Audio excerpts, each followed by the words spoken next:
Hi guys, it's Surreal from Team Endpoint. I'm a rifler and today I'm going to show you a couple of things on how I like to lurk on Inferno. This video was sponsored by Beyond. If you'd like to get some yourself, use the code Endpoint in the link in the description below.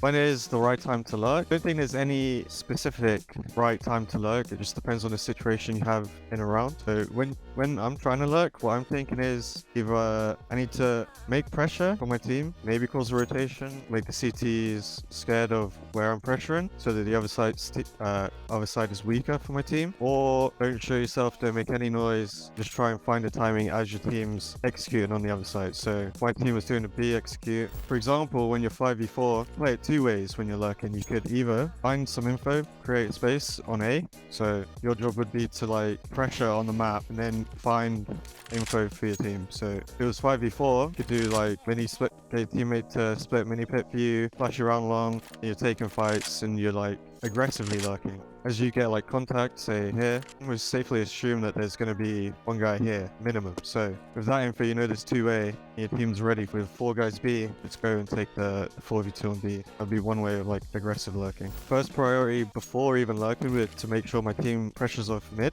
so that they don't have information. Maybe an AWP has all of mid like this. You don't want this. Teams can just have info, play for a kill and fall back when you actually want to lurk. So to make sure you have mid, and then if you're defensively lurking, you really just want to play for time, not play for time, but play for sound cues mostly, or play for a timing. So if your team's executing B, for example, you could walk out on timing if you hear a guy, maybe hear a guy run back, that could be like the timing to go. Or if you hear maybe down mid or more than one person rotating, you can call your team back to come back to B, but all of these things have to be pre-planned.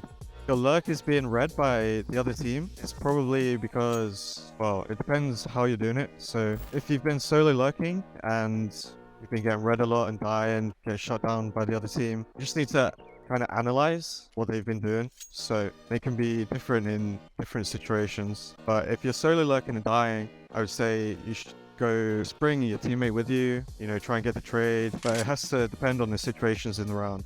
It can be a good idea to use nades when you're lurking. It just depends what you want to do for your team. So say you're solo apps here in like a 5v4 situation, the CT is going to be a lot more scared and panicky when they're given info. So it can be good to do like a lurk smoke, but when you're doing this, probably don't want to go out and just die.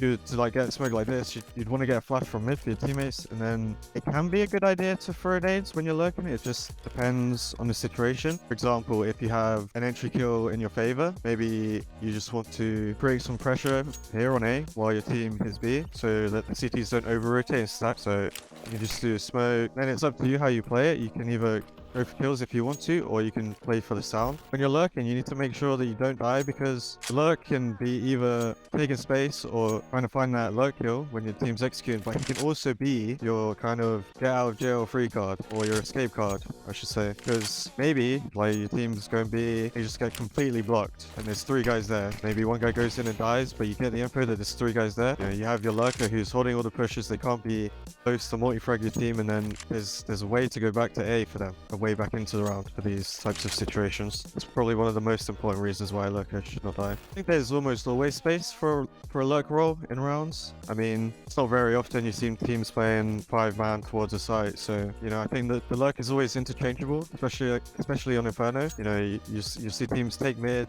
leave a guy. It's the same on B. You'll see teams take banana, leave a guy. It's just so important to hold the pushes after taking space, to make sure teams aren't pushing, getting free info. So yeah, when you have people lurking on the sides, it gives you more options for your in-game leader to call. This has been Surreal from Team Endpoint, and this is just a couple of things on how I like to lurk on Inferno. This map was voted to be the next video by the lovely people over at Socios.